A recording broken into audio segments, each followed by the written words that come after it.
નમસ્કાર, શો ટાઈમમાં આપનું સ્વાગત છે। ભાવનગરના કુંભારવાડા સિંહા કોલોની વિસ્તારમાં આવેલ એક મકાનમાં આજે રાંધણ ગેસનો બાટલો ફાટ્યો હતો। આ ઘટનામાં સદનસીબે કોઈ જાનહાનિ થઈ ન હતી।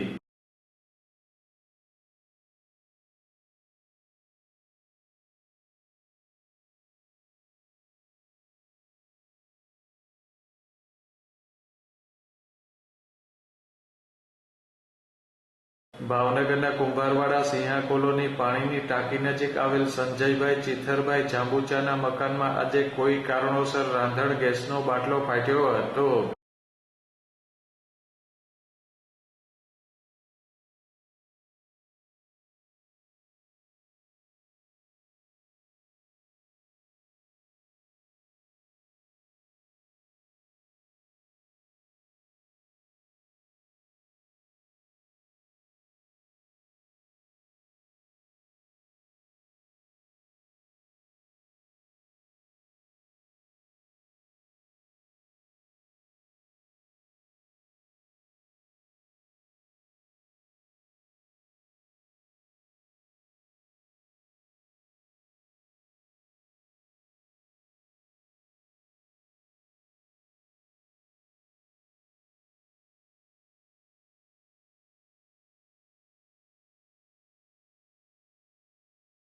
આ ઘટનામાં સદનસીબે કોઈ જાનહાનિ થઈ ન હતી, પરંતુ મકાનને નુકસાન થયું હોવાનું સંજયભાઈએ જણાવ્યું હતું।